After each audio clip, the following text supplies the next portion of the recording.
welcome to your all-active Reserve and Veterans TV series.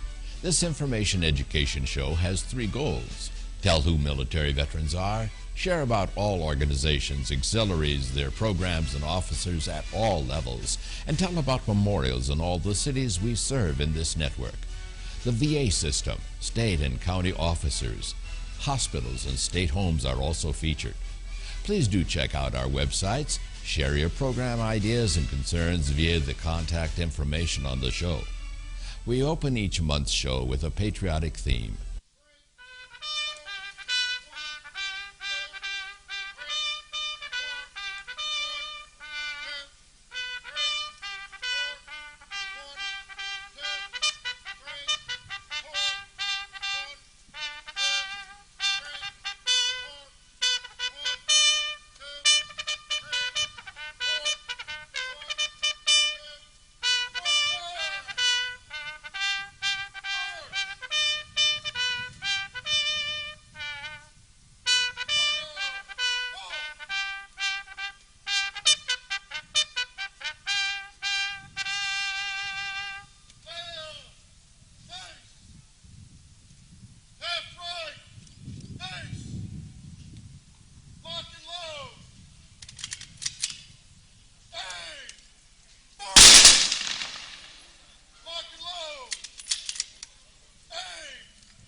One of those 30 shooting veterans is in Rochester St. Mary's Hospital today, still fighting to recover from his wounds.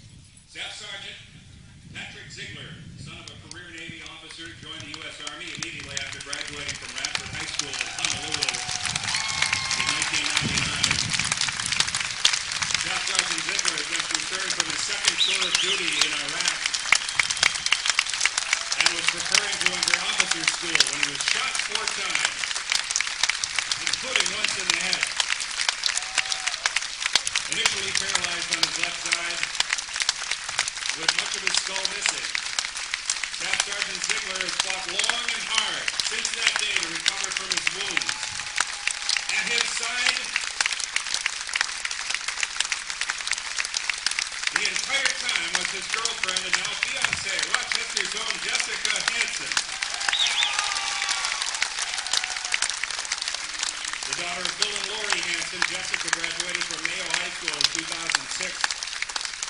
She was in her senior year at Boston University November 5th and immediately put college on hold to be with Patrick. Now, 8 months later, she's been with him around the clock, helping him fight his way back. Accompanied by Jessica's mom, Lori Hansen, please welcome Jessica Hansen and Staff Sergeant Patrick Ziegler with those famous 3 words in baseball. Let's play ball!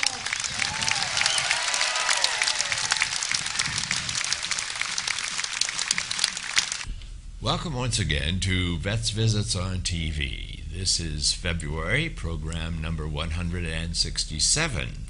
And this is my co-host. I'm Brad Lindsay, Olmsted County Veteran Services. And I'm Jerry Barnhart, the founder-producer of the program. We want to remind you that our patriotic opening was to the colors blown by the bugler as an honor guard brought in the flag at a baseball game last summer. Boys of summer. They're still playing baseball, aren't they, in the wintertime? Sure. Well, anyway, so that's our patriotic opening. Now let's go to some dates in history. February 1st is National Freedom Day. The 3rd is the date when we recall the unselfish sacrifice of 4 chaplains who were aboard a troop ship and gave away their life jackets when a submarine shot a torpedo and downed their troop ship in World War II. On the 12th, we have Abraham Lincoln's birthday. The 22nd is George Washington's birthday. And the 22nd is also President's Day, a holiday. The 23rd, we recall the first flag raised at Iwo Jima in World War II. It was at 10:20 a.m. It was restaged, and a lot of people don't know this, restaged for a photo at 2:30, and that was in 1945. On the 24th, for Desert Storm vets, we recall the major ground assault in the Gulf War.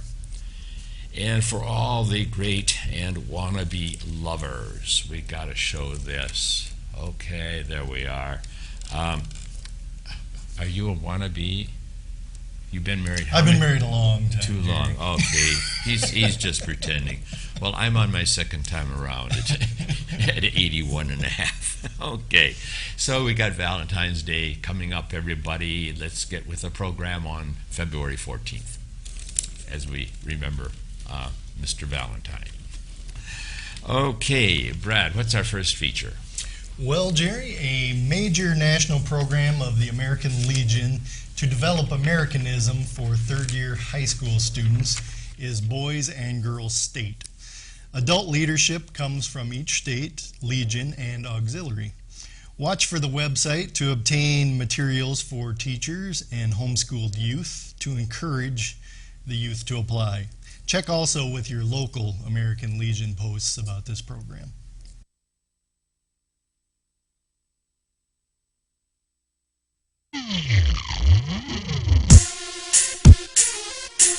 The American Legion and the American Legion Auxiliary present Boys State and Girls State summer programs. Are you up for the challenge?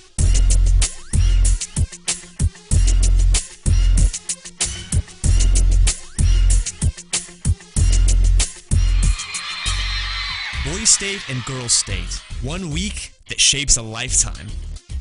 You'll hone your public speaking skills.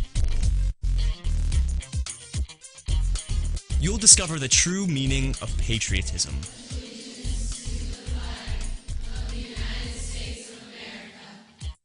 You'll have fun. You'll experience how government works. You'll be inspired by engaging speakers. It's best to be prepared for an opportunity and not have one than to have that opportunity and not be prepared. This isn't for everyone. Can you handle it?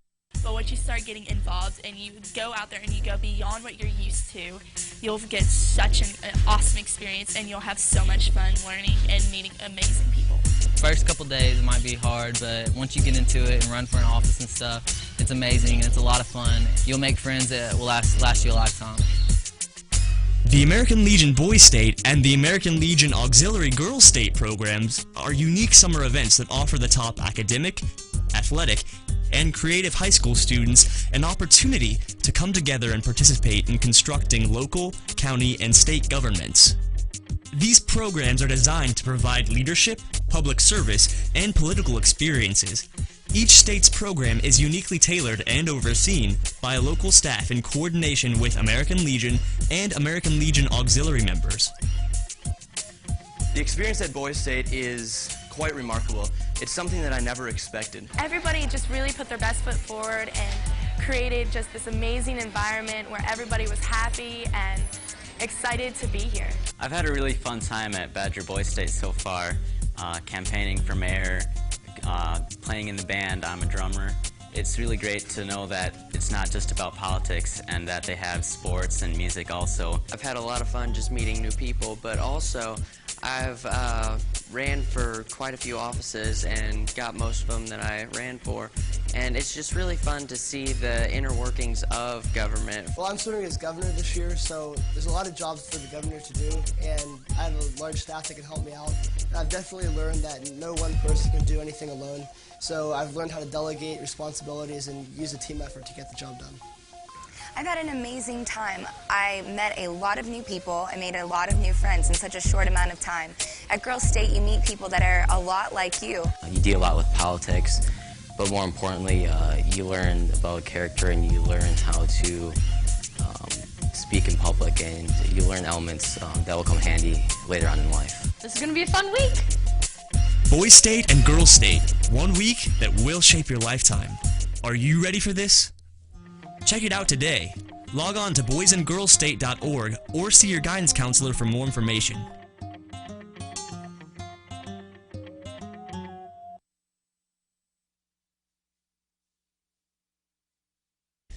The Department of the Treasury announced a new rule that will extend the safety and convenience of electronic payments to millions of Americans and phase out paper checks for all federal benefits by March 1st of 2013. Officials at the Department of Veterans Affairs urge veterans to sign up for electronic payment of their benefits. They encourage veterans who are now receiving their benefits in paper checks to set up direct deposits before the deadline. On March 1st, 2013, VA will stop issuing paper checks. People who do not have electronic payments for their federal benefits by that time will receive their funds via a prepaid debit card called the Direct Express Card. It is issued by Comerica Bank as the financial agent of the U.S. Treasury. Another deadline affects people receiving VA's compensation or pensions for the first time after May 1st of 2011. Those people will automatically receive the benefits electronically. Anyone already receiving federal benefit payments electronically will be unaffected by these changes. Along with the payments for VA benefits, the change will also affect recipients of Social Security, Supplemental Security Income, Railroad Retirement Board, or Office of Personnel Management. Brad, I didn't hear disability mentioned in there. Is disability checks that we receive?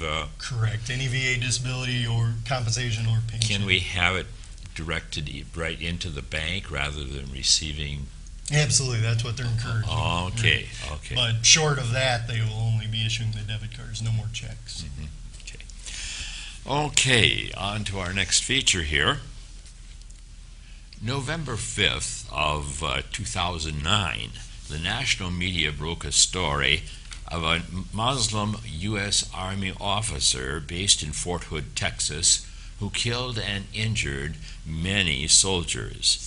One of those 1st Cav Division soldiers and his fiancée were introduced on this program last July through a semi-pro baseball game in Rochester, Minnesota. And then on this program, you'll see photos of Pat Ziegler and Jessica Hansen at a Fort Hood Army hospital while he was in recuperation there after the shooting. And then as he was introduced at the baseball game. Next, you'll see an Elks Lodge trustee who shares with us their involvement with a special welcome party. And then Jessica and Pat give us an interview. Now that was last July of 2010. The last word that I had received was that Jessica and Pat were married in Las Vegas in December, and their new home has been built near Fort Hood, into which they have moved.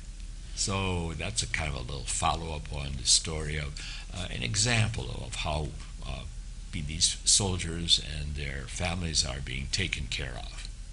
And this is the welcome sign, which is going to be greeting this young couple as they come here to the Elks Lodge in Rochester, Minnesota. And here is and your official title, sir, is? I am one of the board members to the Elk, and I am the chairperson for the Elks Veterans Committee. Okay, and I would just like to get a picture of this shot. That's neat.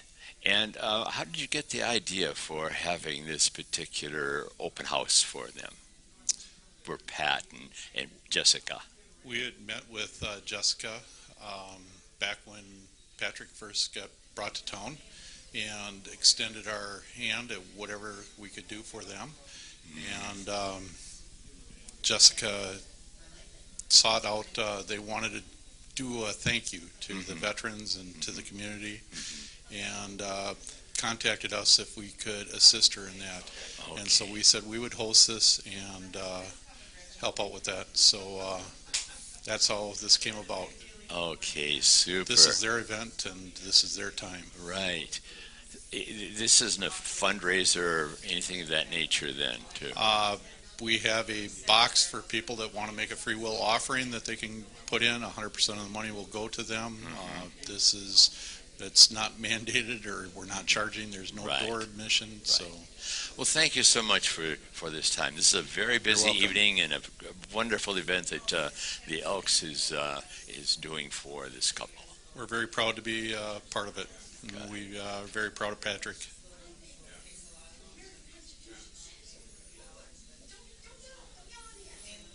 Now we're inside the main hall auditorium, and here's another welcome sign saying thanks to everyone for your support from Staff Sergeant Patrick Ziegler and Jesse Hansen. Of course, he was a first CAV member. Welcome to this open house, Pat and Jessica. Hi, thank you. How have things been going for you? Well, my name is Jessica Hansen, and I'm from Rochester, Minnesota. Okay. And this is my fiance, Staff Sergeant Patrick Ziegler. And we're back in Rochester after we had 7 months after the Fort Hood shooting. And Patrick sustained 4 gunshot wounds, 1 to the head. So a month ago, I brought him to Rochester here to receive a little bit better quality of care. And since we've been here, we've received a lot of help from the community, and he's been slowly but surely improving and doing very well. So, you know, each day is a little bit better for us. It still has its challenges every day, and you know, we're not even close to where we were before this happened, but that's what we're working towards and trying to get back to work. Get there. And what was that you said? Eventually want to be back to where I was so I can be running. And that would be great. That would be great. Yeah. Be out of this wheelchair. So you've been an athlete of sorts, huh?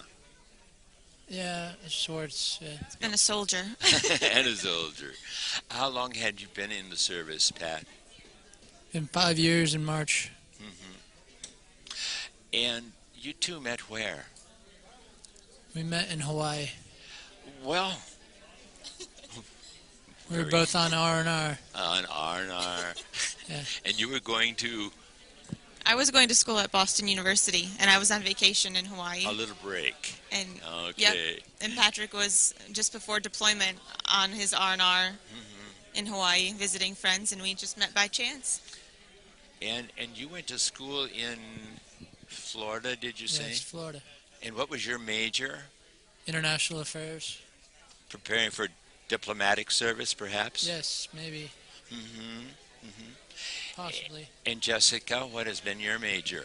I studied neuropsychology and a little bit of political science, too. Okay. But all of my case study was soldiers with traumatic brain injuries and PTSD. So now this has been a real process in work as you've molded your lives together, and now you're engaged, and we're not going to plan too much further ahead, are we? Or do you have a date set? We do have a date set for next summer, almost exactly year July 9th, 2011. Wonderful. But we don't plan a whole lot of things ahead. We just kind of one day at a time. That's important. Yeah. Remember the song, "One Day at a Time." Yes. Well, anything else you'd like to add about the evening or the plans for you? Just want to say thanks to the Rochester Elks and everybody who came out tonight to say hello to us, and we really appreciate the support and the Great. That's great. outpouring. Thanks. And we're glad we could do it for you both. Thank you very much. You've got to keep your spirits up and moving forward, and pretty soon you'll be going on to a new location, I suppose, to proceed with more recuperation. Yeah, eventually we'll go back to Fort Hood. Back to Fort Hood. Yep. Great. Well, have a wonderful evening. Thank you very for much. talking to us. A major organization for any veteran who is eligible to join is the Disabled American Veterans. Jerry, Neil, and I are members of Minnesota's Mayo Hiawatha chapter number 28. Watch for the national website as Jerry interviews the Minnesota State Commander, Al Holton. I'm Al Holton. I'm currently the Department Commander for the Department of currently the Commander of the Disabled American Veterans of the state of Minnesota. I'm also a retired County Veteran Service Officer, and I'm also a retired military person. I served 27 years with the military, Army, and I'm a retired Sergeant Major. Very good. So you had a big responsibility in the service as well. And your years of service? I started in 1968. I was drafted into the Army. I served my time, 2 years. I got out, finished college, and transferred back in the active reserve, and I stayed with it till 1999. Now, as an active member of the DAV, what are some of the activities that you participated in? Committees, things of that nature? As the Chief Executive Officer, basically, the adjutant and I have the most influence on most of the things that happen in the organization, but we have several things that are unique to Minnesota, especially to disabled American veterans, that we have a foundation, we have an enterprise committee, we have fundraising efforts that go on all the time. We have one that's going to be 2 more of them in just a couple of weeks with a 5K run up in Cold Spring, Minnesota, which is just west of St. Cloud. We also have teed up for the troops. They're helping us raise some funds on a golf outing that'll take place up in the cities, one of the golf courses. And these are efforts that are put together, and the funds for the 5K run go towards the transportation and different things at the VA hospital in St. Cloud, and the other one will go to our foundation money from the golf outing. And then we have a Metro Metals program that we have cars donated, and we get a portion of those proceeds from Metro Metals. That cars are in vehicles that are donated to their program. Some are junk, some are sold again, but we get a percentage of that process. And then we have an agreement with Savers. I think that's a group of people that you donate clothes to them, whatever else. We have agreements with those, and then they're helping us run our business with that thing, and then we get a portion of that income back, So it's a cooperative effort with a number of different types of organizations for fundraising. Absolutely. You mentioned Tee Up for the Troops. I had a very good interview with one of the representatives of that organization based in Minneapolis when they had the Teed Up experience down in Rochester. And a very effective program for involving the general public. Absolutely. I guess it does us real well. It does us a lot. It makes a lot of money.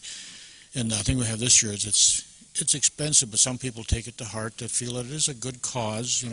They go in these foursomes, and they're out with a number of different places. Some individuals, some corporations, some different, just whatever, that are out there to see fit to make this donation to play golf and to spend the day with us. Right. Now, there were a number of reports this morning that we've heard already, and one of them is involving the matter of helping veterans to recognize their disability and get the help that they need. I think the DAV is probably in their claims office, and many of us as a county retired service officer, I still help a lot of people do this stuff, get them to the right places. But I think there's this organization absolutely is in the forefront. That's what we totally exist for. We don't do all the other things. The VF and Legion do all fine jobs with those things, but we take care of veterans and their families is what our fundraising efforts are for. Right. I think that's what we put all our efforts into, and our talent is what we try to put in there. And you have a fantastic staff we were introduced to this morning as well. Absolutely. Giving their special reports. Anything that you anticipate coming up in the future? Now, this is actually, or tomorrow is the last day of your tenure as commander. Well, actually, I'm probably going to be running again for this position. Okay, good. That's great. So then give me a chance to do right what I didn't do right last time. That's right. We keep working at it. That's why we're in our 13th year. I keep trying. There you go. That's absolutely true. So what are the things you might anticipate this coming year as you run for office? one of the things I want to do is, if we can't get a closer working relationship with the auxiliary, I think that's been, there's a lot of workers in there, and I think there's the chapters that have a unit, I think we have to work and combine their efforts, that we don't duplicate. And I think it's more effective, with these young people that belong to these things, and maybe there's a place to get younger people. We need to look at trying to get younger people involved in this organization. The more the better. And I always go by the thing, light is a task where many share the toil. So the more that are interested in helping us and for the cause that we believe in, that there's less to do for each individual, and we can share a lot of these efforts and actually have a real impact on the veteran community. And new people can bring in new ideas, new concepts that we are ready to move with, I suppose, and vote into existence with the new blood. Right. That's exactly right. We're always looking for new people. They interview on this organization. We do it different than the rest of them. We don't get in the chairs and automatically go through. On this organization, you interview for each of the positions as you go for, and then the interview committee comes through a recommendation to the general convention floor. Right. So we heartily encourage all of our viewers that are not DAV members to discover how they can become eligible by being 10% or more disability. Actually, you can be 0%, but actually one of the best things they can do is to sit down and visit with their county veteran service officer. If there's something they can get service connected, or 0%, or something may happen to in the service, and how the statute reads. Anything that was incurred or aggravated by military service, that's where they need to be. And if they have any questions, call your local county service officer.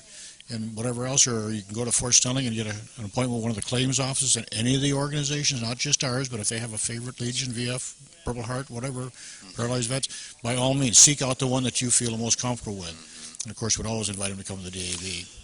And some of us belong to 3 or 4 different organizations. Sometimes 7 or 8, Yeah. Is there anything else that comes to your mind that I haven't introduced? Or? Well, no, but I think it's just what you do, and you're getting this word out to there's a lot of viewers get to see what we have to say, in the veterans community. And I think we all push for the same thing regardless of which organization.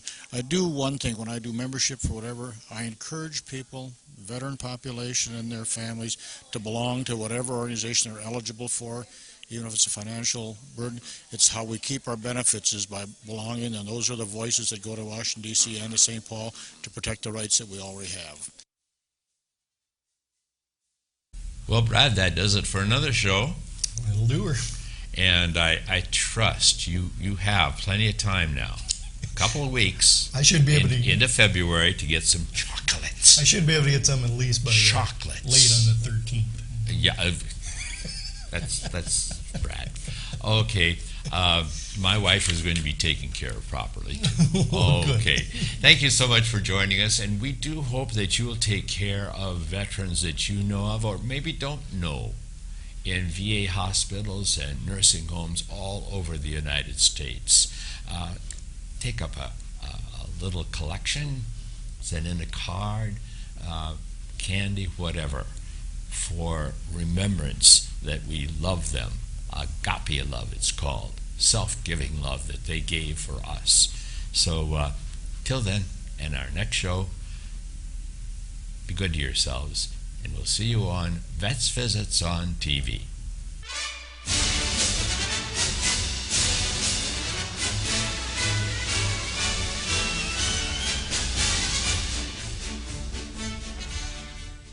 Thank you for joining us for this month's show. Seen in over 350 communities for over 3,500 half-hour periods. Our websites have additional information about the show and are updated bi-monthly. To contact us, you are welcome to use one of these electronic methods. For all ground mail with questions, suggestions for future programs, you may use this address. Our IRS nonprofit status is 501c3. Information Education. The Minnesota Commissioner of VA and these state-level organizations believe in and endorse Vets Visits. Join us next time, won't you, for Vets Visits on TV.